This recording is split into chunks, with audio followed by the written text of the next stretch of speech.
Hello everyone, so I'm back with another topic that is sterilization.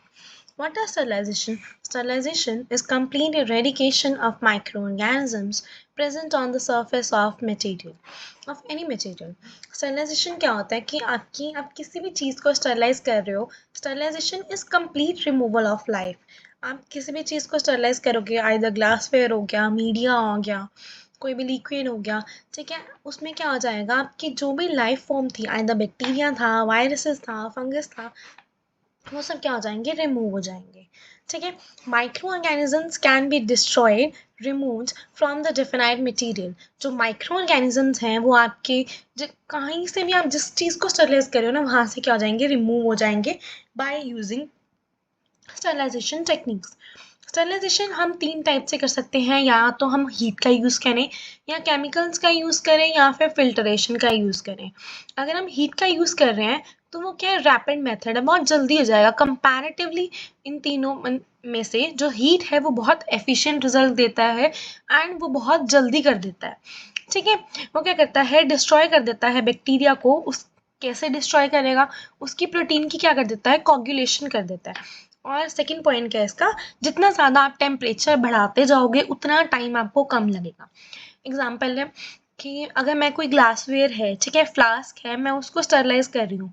मैं normally उसको sterilise कर रही हूँ 37 डिग्री पे फॉर 30 मिनट्स. ठीक है, एग्जाम्पल है, इसको वो नहीं है कि यही चाहिए आपको.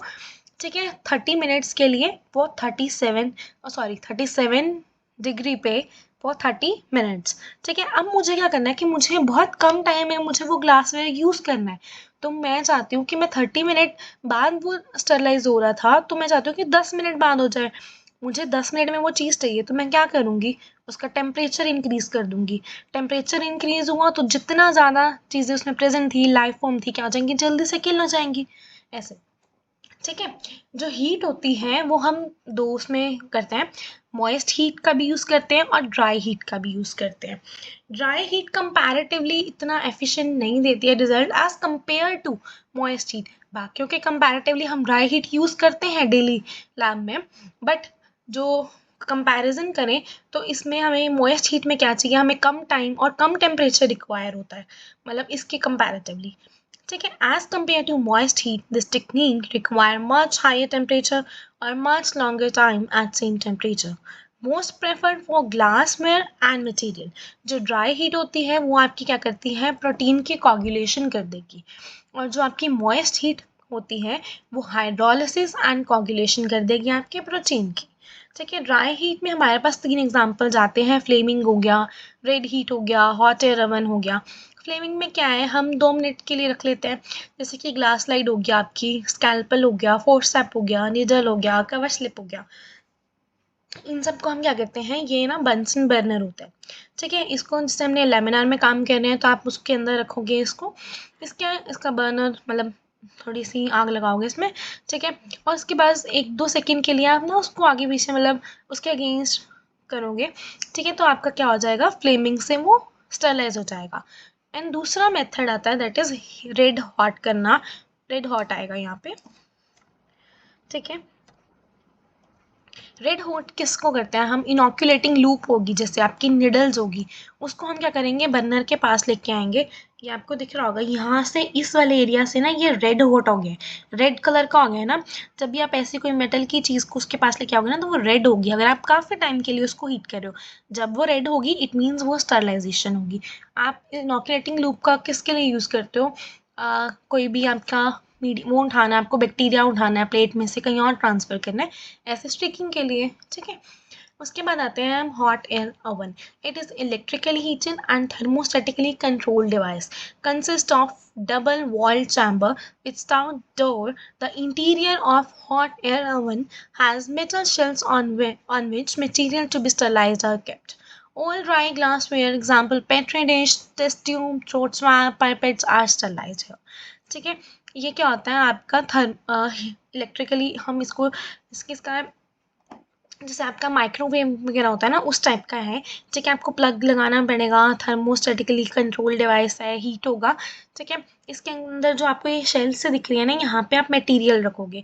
आपको ग्लास वगैरह वगैरह जो है, टेस्ट ट्यूब्स हैं, पेट्री डिश हैं, पाइपेट्स हैं, वो स्टरलाइजेशन करनी है इसमें। ठीक है, बाहर से इसका जब आप इसको इस डोर को बंद करोगे ना, आपको टेम्परेचर कहाँ जाएगा, यहाँ पे ऊपर। इसमें कंप्लीट फोटो नहीं है। ठीक है, तो आप वहाँ से टेम्परेचर सेट कर सकते हो, आपको जितने टाइम के लिए या जितने डिग्री पे आपको करना है। ठीक है, उसके बाद आता है मॉइस्ट हीट। मॉइस्ट हीट क्या है? It is use for sterilisation of media, liquid etcetera. Moist heat kills spores as well as bacteria quicker than dry heat due to hydrolysis and coagulation। ठीक है, temperature of 60 to 65 degree kill most of vegetative bacterial forms, therefore made use in pasteurization। And boiling at 100 degree Celsius for 15 minutes kill non-sporing and many sporing bacterial forms।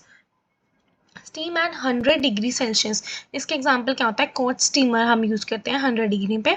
Low temperature stems क्या होती हैं, आपको जैसे आपके पास blankets हैं, ठीक है, ऐसे आर्टिकल्स हैं जो हाई टेम्परेचर पे क्या हो जाएंगे, डिस्ट्रॉय हो जाएंगे, तो आप लो स्टीम देते हो उसको, लो टेम्परेचर पे स्टीम दे दो। ठीक है, और steam at temperature above then 100 degree autoclave. Autoclave जो भी लैब में काम करते हैं, ये बेसिक इंस्ट्रूमेंट है आपका ऑटोक्लेव। ऑटोक्लेव स्टरलाइजेशन के लिए यूज़ किया जाता है। ये मान लो कि अगर आपको आगे भी लैब में काम करना है तो ये आपका बेस्ट फ्रेंड है, आप इसके बिना कुछ भी नहीं कर सकते हो लैब में। आपको फ्लास्क यूज़ करना है तो आपको स्टरलाइजेशन करनी पड़ेगी। ठीक है, आपको वाटर वगैरह यूज़ करना है, डिस्टिल वाटर को भी इवन हम ऑटोक्लेव करते हैं, ऑटोक्लेव डिस्टिल वाटर यूज़ करते हैं। कोई भी मीडिया वगैरह बनाना है, ठीक है, आपको मीडिया बनाना है तो भी आपको स्टरलाइजेशन करना पड़ेगा। ठीक है, ये होता है ऑटोक्लेव। ओके, ऑटोक्लेव के बारे में हम नेक्स्ट लेक्चर में पढ़ेंगे। Okay, thank you.